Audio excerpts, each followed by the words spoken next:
Good day everyone, I am Jepame El Salvador, and in this video presentation I am assigned to discuss the Reformation period.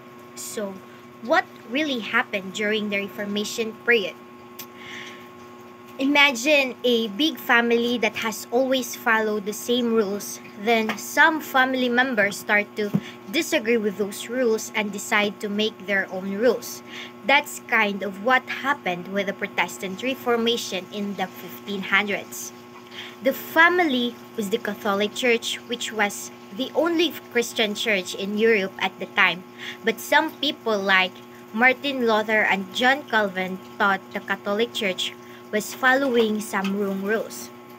They wanted to change things like how people became closer to God and what the Bible really meant. They started their own groups called Protestant churches, which had different rules and beliefs than the Catholic Church. This split the Christian family in two main groups, the Catholics and Protestants. So the Protestant Reformation was a big time of change when some Christians decided to break away from the Catholic Church and start their own churches with their own beliefs. Who is Martin Luther? The real foundation of Reformation was laid by Martin Luther in 1517 when his book, The 95 Theses, got published. Martin Luther was a German priest who started a big change in Christianity called the Reformation. He didn't like how the Catholic Church was doing things, especially selling forgiveness for sins called indulgences. He wrote a list of 95 complaints called the 95 Theses, which spread quickly and made people think about the church.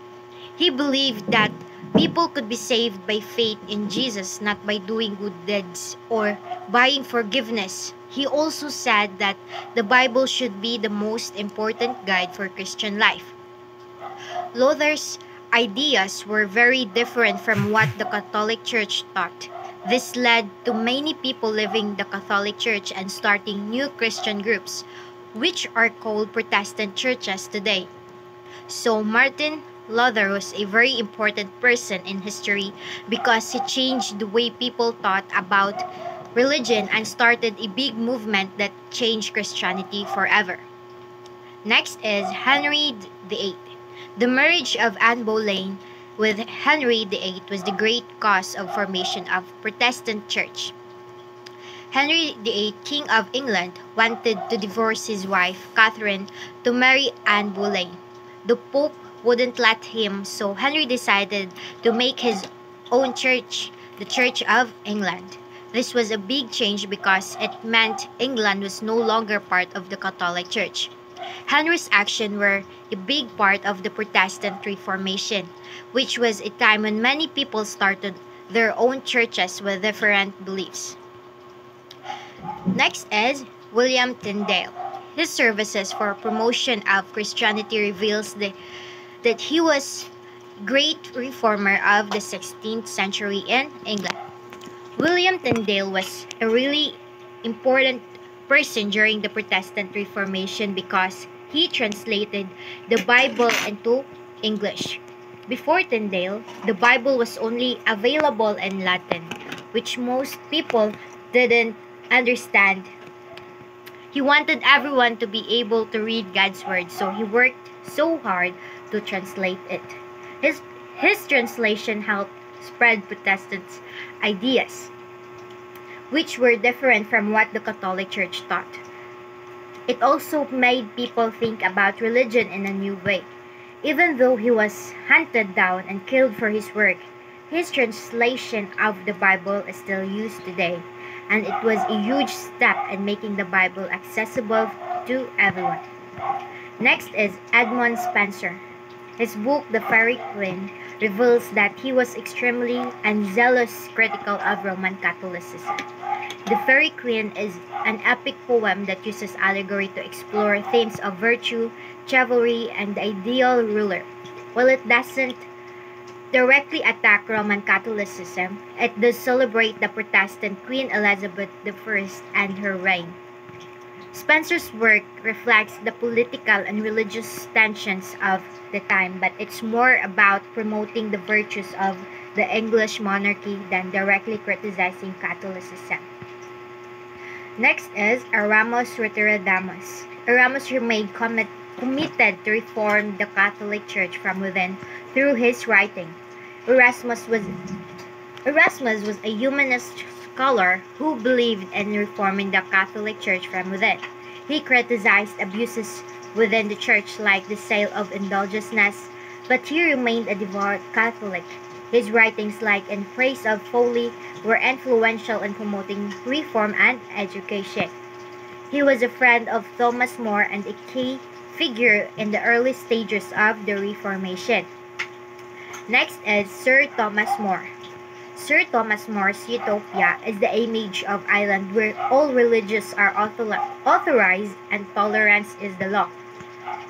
Sir Thomas More was a devout Catholic and a friend of Erasmus. He served as Lord Chancellor of England under King Henry VIII, but ultimately refused to acknowledge the king as the head of the Church of England.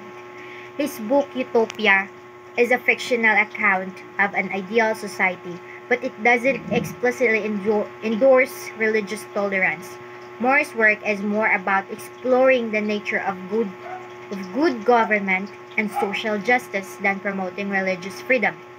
He was later executed for his refusal to accept their king's religious authority. Now let's move to the merits and demerits of Reformation.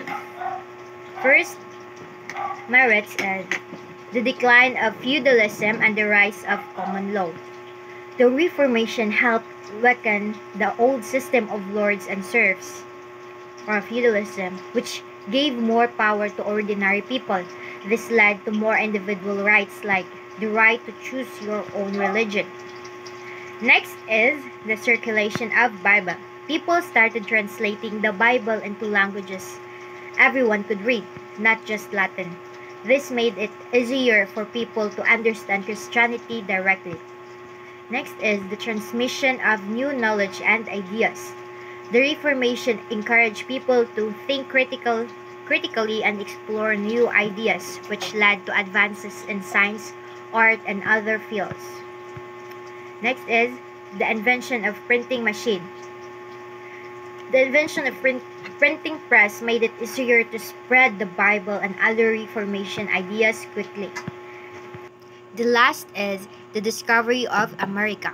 The Reformation happened at the same time as the Age of Exploration, and Protestant ideas spread to new lands like America. Now let's move to the demerits. First is the abortion of papal authority started disputes within communities, which led to violence and radical challenge to forms of faith. The Reformation led to arguments and even violence between different groups of Christians. People didn't always agree about what the Bible meant, and some groups became very extreme. Next is during the reign of King Edward, disputes started between the government and parishes over church property. There were disagreements about who should control church property. This led to conflicts between the government and the people in charge of churches. Conclusion. In short, Reformation was the start of intellectual progress. It awoke sleeping men and filled the minds with pure Christianity. It abolished papal authority and corruption of clerics. Also, political powers were given to the House of Commons. So, it made people think about Christianity in new ways, leading to more knowledge and understanding. It took some power away from the Pope, who was the head of the Catholic Church. It gave more power to people like members of parliament, which is like a government group. It also changed how people thought about religion and government, not just in Europe but all over the world. So, the Reformation was a time of big change that had a lasting effect on how people live and believe today. And that ends my part, and I hope you learned something. Thank you for listening.